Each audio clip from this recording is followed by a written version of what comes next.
값비싼 은혜에 대한 제목으로 다시 한번 은혜를 나누고 싶습니다. 근데 오늘은 그 값비싼 하나님의 사랑이 얼만큼 값이 비싼가 거기에 대해서 한번 나누고 싶습니다. 그리스도의 온전한 보혈, 온전한 피에 대해서 나누고 싶은데요. 먼저 여기 레위기사를 보기 전에 베드로전서 1장 18절에서 19절까지 한번 같이 우리가 먼저 읽으면 좋겠습니다. 베드로전서 1장 18절에서 19절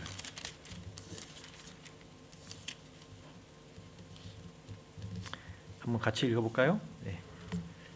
너희가 알거니와 너희 조상이 물려준 헛된 행실에서 대속함을 받은 것은 은이나 금같이 없어질 것이 된 것이 아니요 오직 흠없고 점없는 어린 양 같은 그리스도의 보배로운 피로 된 것이니라. 아멘. 네, 여기랑 상통하는 구약 성서 레위기서 16장 13절 14절 우리가 또 한번 같이 읽겠습니다.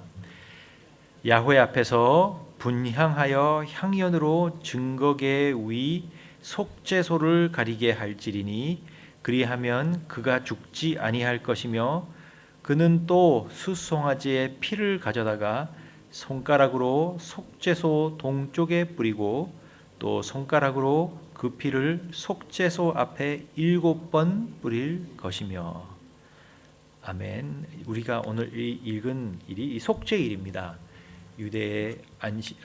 유대교회 또는 구약 성경에서 1년에 하루 속죄일에 모든 유대 민족이 하루를 금식을 하고요.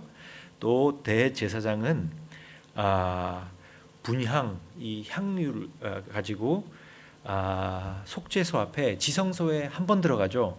두 번째 베일 카텐 뒤쪽으로 들어가서 거기서 분향하고 그 다음에 향연으로 분향하고 또 수송아지의 피를 가지고 손가락으로 7번 그 속죄소 앞에 피를 뿌립니다. 이것이 바로 구약은 신약에 있는 그림자라고 하죠. 신약에 사실 모든 실제적인 것들이 있고요. 구약은 신약의 예수 그리스도 오심을 바라보면서 이런 모든 지켜졌던 것들이 예언을 한다는 거죠. 예수 그리스도 오심과 그 십자가의 사건과 재림을 계속해서 예언하고 예시하고 있었습니다. 그것이 오늘 베드로전서에 보면은 예수 그리스도의 보혈로 결국 우리의 속죄가 되었다는 거죠. 네. 그래서 이것을 보면은 먼저 야훼 앞에서 분향한다. 그래서 대제사장이 들어가기 전에 이 향연, 분향이라는 것은 그 향을 불을 붙이는 거예요. 그래서 향연이 증거의 속죄소를 가리게 돼야 된다. 그런데 성경에 보면은 이 향이 있죠. 우리가 하나님의 속으로 들어가려면은 우리도 이 향을 가지고 나야 되는데 향이 무엇을 뜻하느냐 하면은 성경에 예배와 기도 이 두 가지를 함께 뜻합니다. 그래서 다윗의 시 141편 2절을 보면요. 나의 기도가 주 앞에 분향함과 같이 되며 나의 손드는 것이 저녁 제사 같이 되게 하소서 이렇게 말씀합니다.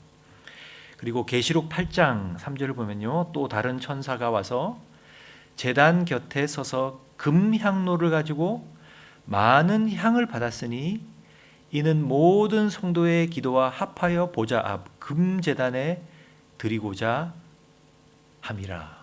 네. 그래서 우리가 예배 주님께 앞으로 쑥 나가려고 그러면 어떻게 나가죠? 예배와 기도. 우리의 기도가 아름다운 향기가 되어서 이것이 길을 트고 우리가 하나님 지성소에 하나님 임재 속으로 깊이 들어갈 수 있는 겁니다. 그래서 이 예배와 기도는 하나님께만 드릴 수 있어요. 이 향을 사람에게는 절대 죽으면 안 됩니다.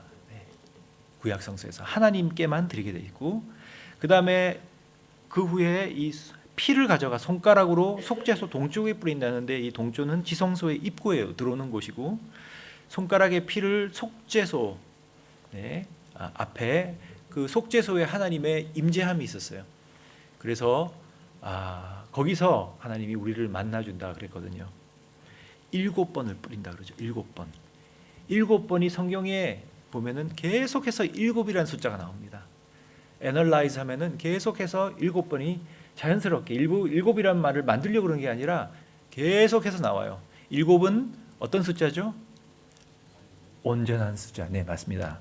완벽한 숫자, 온전한 숫자예요. 네. 그래서 예수 그리스도께서 피를 흘리셨죠. 네.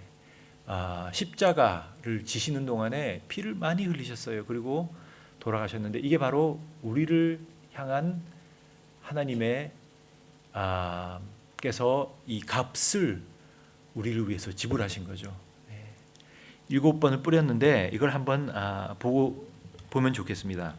그래서 신약 성경 누가복음 22장 44절을 보면요, 겟세마네 동산에서 예수께서 기도하시는 게 보이죠. 겟세마네라는 뜻은 오일 프레스라는 것이에요.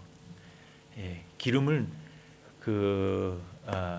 올리브 기름, 감람나무 씨의 기름을 빼려고 그러면 어떻게 하죠? 프레스해야 돼요. 눌러야 돼요. 박살나야 됩니다. 그래서 기름이 나오는 곳인데, 예수 그리스도께서 그 동산에 가셔서 누가복음 22장 44절 보면요, 예수께서 힘쓰고 애써 더욱 간절히 기도하시니 땀이 땅에 떨어지는 핏물같이 되더라. 겟세마네 동산에서 그 올리브가 크러쉬 된 것이 아니라, 여기서 예수 그리스도의 주님께서 원하시는 것과 아버지께서 원하는 것이 만났어요. 근데 주님께서 기도하실 때, 주님은 아마 이미 그 후에 일어날 십자가의 사건을 알고 계셨죠.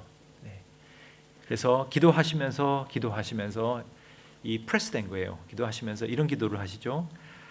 아버지여, 만일 아버지의 뜻이거든 이 잔을 내게서 옮기시옵소서. 그러나 내 원대로 마옵시고 아버지의 원대로 되기를 원합나이다. 자신의 뜻을 내려놓으시고 아버지의 뜻을 택했어요. 이게 쉽지 않았다는 거죠. 3번을 기도하시고 앞으로 나가서 또 기도하시고 또 기도하시는데, 이 메디컬하게 보면은 너무나도 극심한 정신적 고통, 극치를 당하면요, 머리에 혈관이 파열돼서 피가 이 땀구멍을 통해서 흐를 수 있다는 거예요.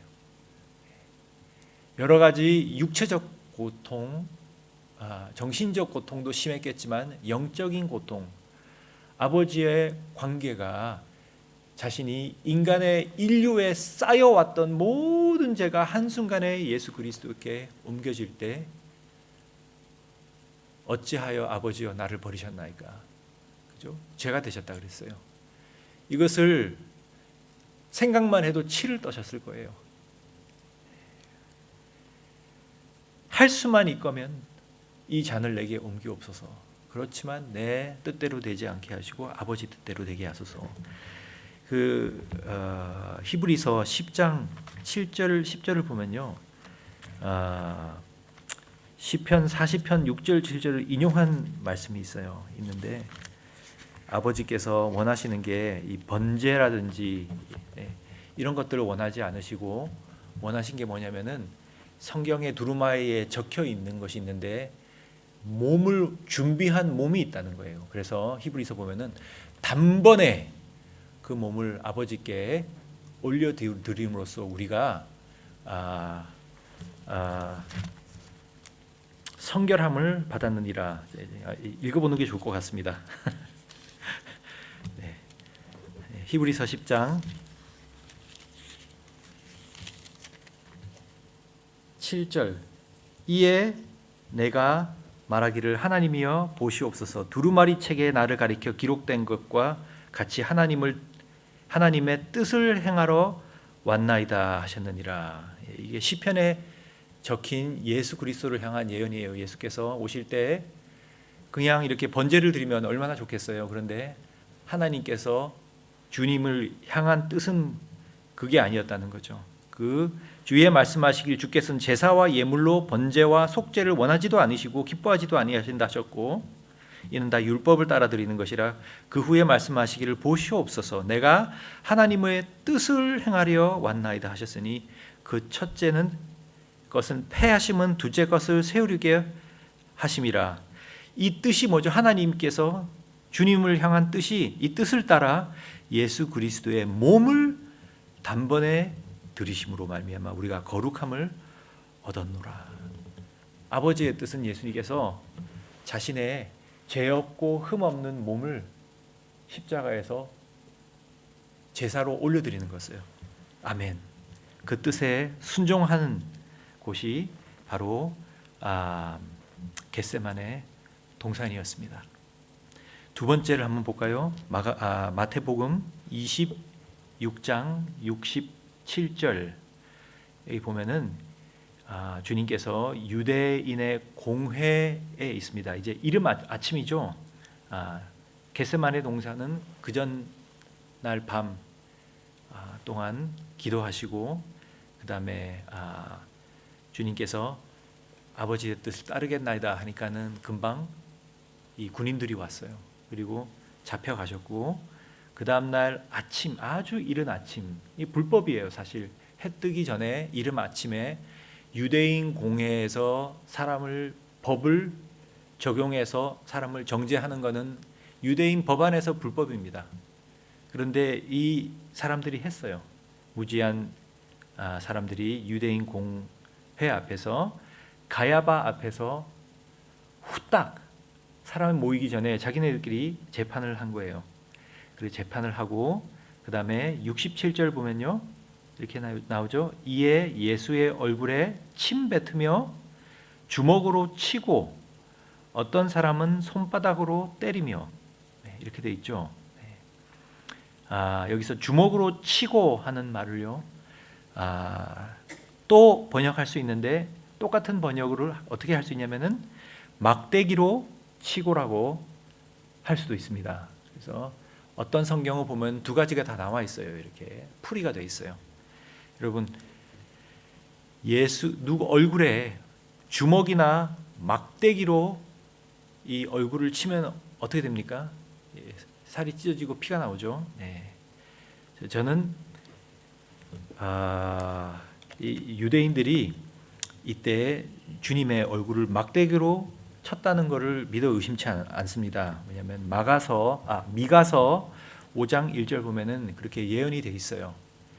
미가서 5장 1절 말씀을 보면은 그들이 애워쌌으니 막대기로 이스라엘 재판자의 뺨을 치도다.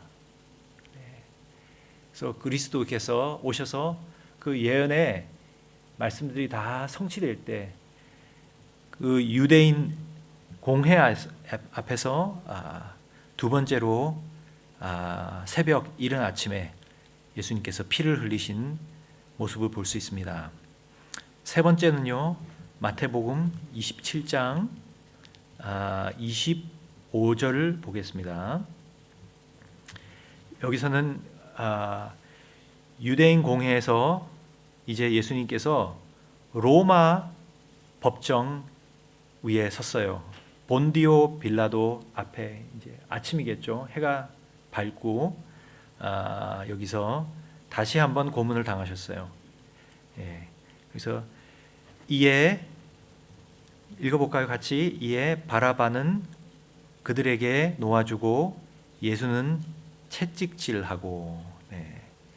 재밌는 말이 바라바라는 뜻이 아바 이게 무슨 뜻이죠? 아버지, 바는 아들이에요. 이 바라바는 다른 성경을 보면은요 또 예수라는 이름을 가지고 있어요.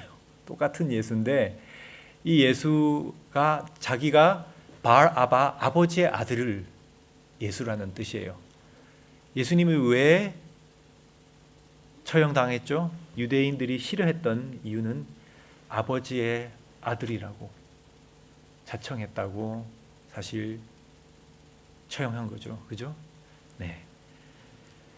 그런데 이들이 이 한 바라바 힘으로, 폭력으로, 무력으로 자기를 인도하는 이런 폭력배는 놓아주고 자기를 싸매주고 감싸주고 사랑으로 모든 것을 내어주는 예수님을 붙잡았어요.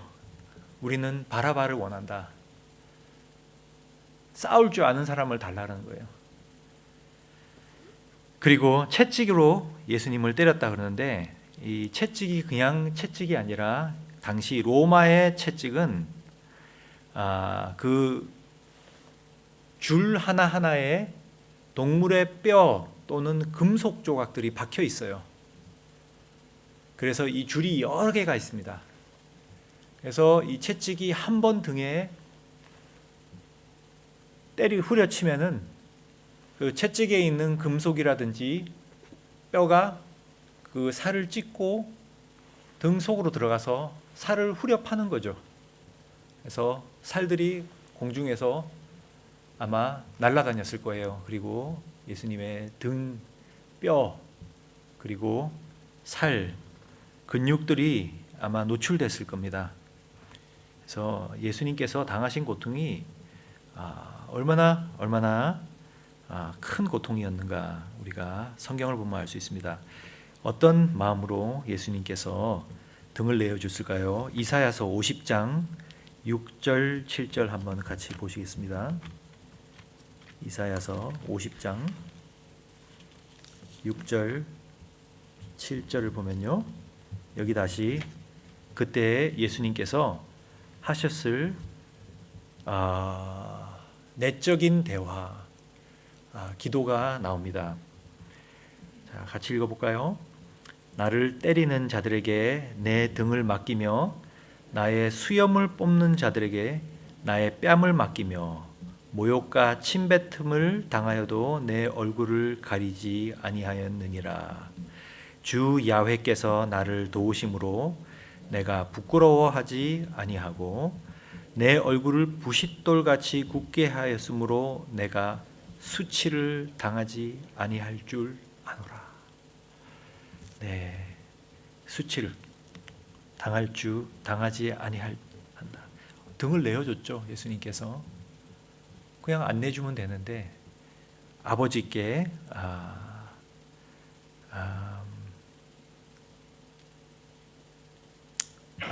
아버지께 신의하면서 내어준 거예요. 사실 이런 십자가 사건은 우리 인간이 소설을 쓰면은 얼마나 그 이모션한 감정적인 말들이 굉장히 많을 거예요. 거기에 대한 표현이 많을 텐데 이 복음서를 보면요, 감정적인 표현이 하나도 없어요. 그냥 사실만, 팩트만 간략하게 얘기하고 그냥 넘어갑니다. 그러면은 그 속에 있는 예수님의 감정을 또는 영적인 상태와 기도 상태를 보려면 어디를 봐야 되냐면은 구약 성경을 봐야 돼요. 구약 성경 이사야서 또는 시편 22편 이런 데를 보면요, 그 내적인 부분, 예수님의 십자가 사건에서 내적인 대화들이 많이 나옵니다. 성경이 너무 놀라운 거죠. 네. 그래서 이사야서 53장 7절 보면요, 마치 도수장으로 끌려가는 어린 양과 털 깎는 자에게 잠잠한 양같이 그의 입을 열지 아니하였도다. 아멘. 아멘. 주님께서 이렇게 우리를 위해서 생명을 내셨다는 거예요. 제가 다음 주에 마저 하겠습니다. 오늘 세 가지만 봤는데 여러분, 제 성도 여러분, 제가 저번 주에 신방을 한 명 갔어요. 그 말레이시아 분인데 의사예요. 근데 딱 10년 됐어요. 점점 눈이 실명을 하기 시작했어요. 한쪽이 실명을 하고 그리고 기도를 했어요. 기도를 한 다음에 완전히 나았어요. 그런데 그 다음 해 반대쪽 눈이 신명이 되고요. 그러면서 점점 눈이 보이지 않고 몸이 약해지고 하면서 너무 힘들어하셨어요. 예수님을 참 잘 믿고 제가 선교하거나 갈 때마다 굉장히 후원하시고 기도하신 어머니 같은 분인데, 그래서 참 빨리 하늘나라 가고 싶다. 너무 힘들다. 네. 그래서 같이 나누었는데, 우리가 어떤 힘든 일을 지나가더라도 우리가 주님께서 우리가 이 땅에서 숨쉬고 하나님을 앙망하며 사는 하루하루, 이것을 우리가 주님께서 피값으로 산 겁니다. 우리가 어떤 상태에 있다 생각하든 우리의 생명은 너무 귀한 거예요. 내가 얼마나 귀한 사람이냐? 누가 어떤 값을 나를 위하여 지불할 것이냐? 주님께서 오늘 하루도 피값으로 산 줄을 알고 오늘 감사하고 주님 전에 나가고 우리 한번 기도하겠습니다.